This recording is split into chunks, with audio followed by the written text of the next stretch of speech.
Welcome back inside Dickies Arena here in Fort Worth, Texas, as we get set for heat number 2, individual women's event number 8, Dickies Triplet. I'm Chase Ingram. Alongside of me is Adrian Conway. Mike Arsenault will join us on the floor a little bit later. 1 heat down, 2 heats to go as we get set for Dickies Triplet. It's 5 rounds for time. 170-meter run, 12 toes to bar, and 8 alternating dumbbell snatches at 70 pounds. Your lane assignments are heat number 2. A lot of top competitors in this second heat as we have one more heat coming up after this. And just outside the top 10, you always want to try to get in the top 10 going into the final. It's a badge of honor for a lot of athletes. But Alexis Raptis, who has been 10th and 6th in her career, is just on the outside looking in by 3 points. Yeah, there's no doubt about it. And you think about the build-up to the CrossFit Games, Alexis, her performance at the Syndicate Crown in the semifinals. She didn't have the expectation to be fighting for a top 10 spot. She wanted to be fighting for a podium spot. So I expect her to be very hungry and very motivated to make a statement here. Another athlete that has home run potential in a lot of different ways is Danielle Brandon, currently sitting in 12th overall, just 14 points out of the top 10. Yeah, this is going to be a mixed modal test, so we got the run, we got the toes to bar, and the dumbbell. I think it favors Danielle well. She has a track background, so these almost 200-meter repeats should be something that she can excel at. 22 points out of 10th place is Alex Kazan, who's in a top 5 position last year, got 5th in an event like this last year in 2023 in Helena. And this suits some of her individual strengths with running and then also the hinging of the dumbbell snatch, so I think this one will play out a lot like Helena did last year, Chase.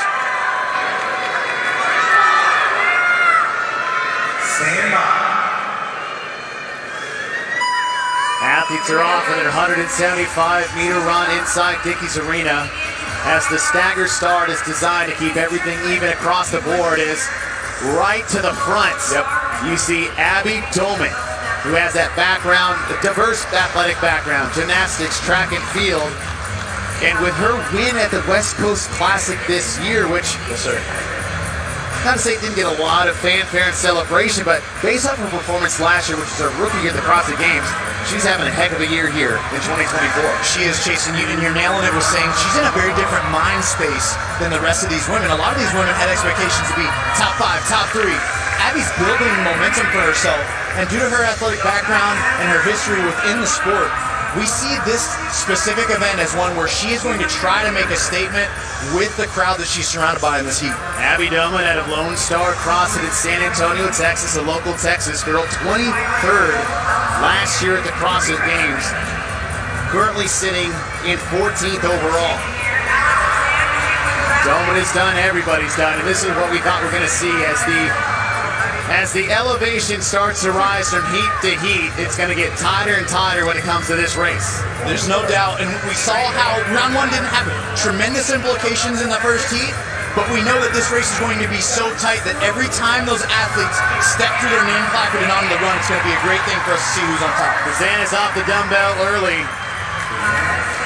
It's Alex Kazan, 3rd appearance here at the CrossFit Games, 5th last year in 2023, is leading the field here in round number 2. The time to beat 8:27.21. First round split was 1:33, so Kazan right on pace with that. But we saw with Chloe Govan-David, she actually increased her speed those last 2 rounds, especially when it came to the dumbbell. Yeah, and we saw that as one of the steps to success. It's too fast, won't last. This is easily an event where you can get trapped by thinking, well, I'm going to start off in a sprint speed and I'm just going to hold it the whole time. And very quickly, the transition from movement to movement shows you how fast your heart rate can get too high. It's deceptive on paper because you read it, as you said, and oh, we sprint. Like, when's the last time you sprinted for 8.5 minutes all out? Me?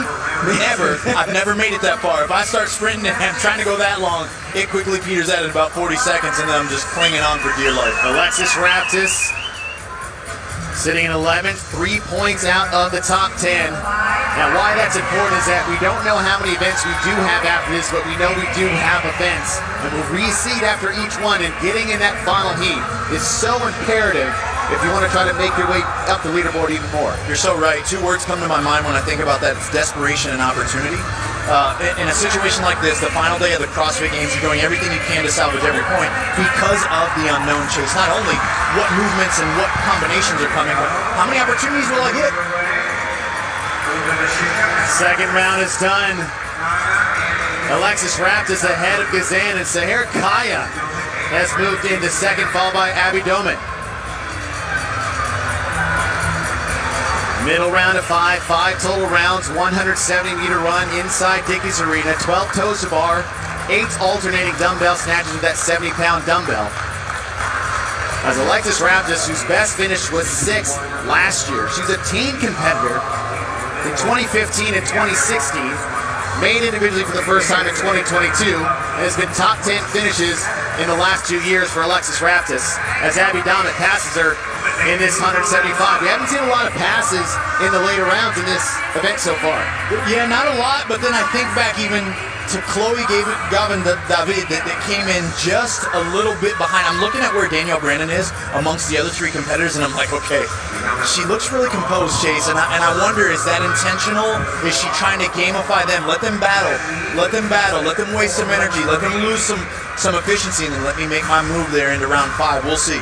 Raptis is off, followed by Alex Kazan on the left, Abby Doman on the far right, and here comes Danielle Brandon. 8 alternating dumbbell snatches at 70 pounds. And we've seen the time checks. The toes to bar are taking just as long as the dumbbell snatches are. So there's a bit of an even split here between the gymnastics and that weightlifting movement in this event. Yeah, there's no doubt about it. And we understand that there's always one movement where you're going to spend a significant amount of more time, and that's one where you've got to actually put a little bit more onus and effort, especially intentionality behind you're going to execute it. This is the biggest lead we've seen so far. So we're moving in that magic round, round number 4, the big separator for a lot of these athletes. Just past the 5-minute mark, time to beat in the upper left corner of your screen, 8:27:21. And the phrase classic CrossFit comes to mind today. We've got some running, we've got some gymnastics on the rig, and now we have a dumbbell there with the weightlifting, just moving it all together. And this is a beautiful expression of CrossFit here at the CrossFit Games. Oh, it's so beautiful. In fact, I would imagine that affiliates across the world see this particular event and are like, oh, that's the one. We can try that one. We can line everybody up and get after that one on Monday. Alexis Raptis opening up a lead on the field here, coming into the 4th round of 12 toes to bar. Danielle Brandon and Alex Gazan up to the rig at the same time, followed by Abby Doman on the right. The time check for the time to beat is 6:44.3. Just passing the 6-minute mark. The overall time to beat 8:27:21. Raptis is done. Moving to the 70-pound dumbbell. Alexis Raptis, who's sitting in 11th place at 418 points, just 421 for Maddie Sturt, 23. Look how close it is right now, Adrian. It's so close, and look at the intricacies even on the way these ladies switch the dumbbell from hand to hand, Chase. Raptis out quick on that transition. This is a skill itself. Go ahead. 23 seconds ahead of the pace set by Chloe Goma and David. I mean, you know, we talked about maybe is Danielle Brandon gaming this a little bit as we're watching her try to make a move on Gazan right here. But Raptis is setting such a pace that she's breaking that band, Chase. She's kind of deterring the opportunity for athletes to close the gap on her, and that's really what you want to see when you're seeing someone make a push for that top 10. Alexis Raptis staying ahead of Danielle Brandon and Alex Gazan.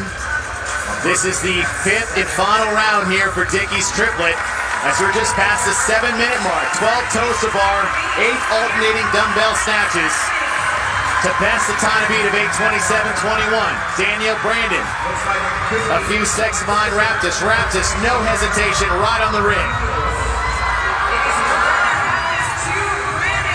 Easy to take these last 20 repetitions for granted, folks, to be watching this at home because they've executed at a high level so far, but the grip, Chase, the grip is taxed. It's hard to hold on for the final toes to bar, and then can you be as accurate as you need to be alternating that 70 pounds through the finish? Alexis Raptis has 8 dumbbell snatches between her and a new time to beat. Danielle Brandon just to her right in second. And it's a matter of you have to hold on, and you can see it's starting to take its toll. Can she hang on for the last couple of reps? Danielle Brandon trying to run her down, but too little, too late. New time to beat, set by Alexis Raptis. Alex Suzanne in third behind Danielle Brandon. Caroline Stanley is in. Abby Dolman's done. Sahar Kaya. Much tighter race we've seen, as all of these times are faster than the 8:27 time we saw in heat number 1.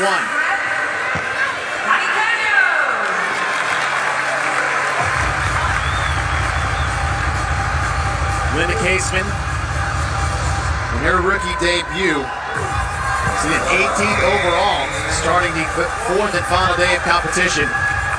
She'll come in at the 8:40 mark. This is what we're going to see. We talked earlier this morning looking at today's opening event.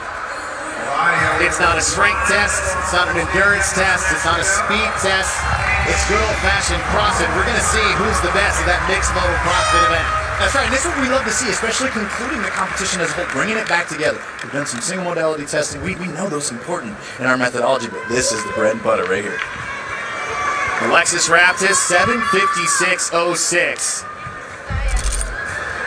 And man, we talked about lead exchanges, Chase. We didn't see a ton of it in Heat 1. Well, welcome to the new Heat, Heat 2 here. We had different leaders out the gate on round 1.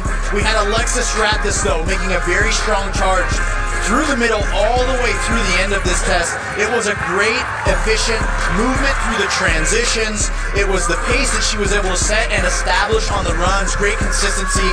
And her second fastest run was actually her last one, which means that she knocked the pacing for this out of the gate. Not completely negatively splitting and starting slowest to fastest, but hitting it darn close, and she was able to continue to go unbroken on that 70-pound dumbbell. Alexis Raptis, 7:56.09. Danielle Brandon was the only other athlete to break 8 minutes in this event at 7:59.26 without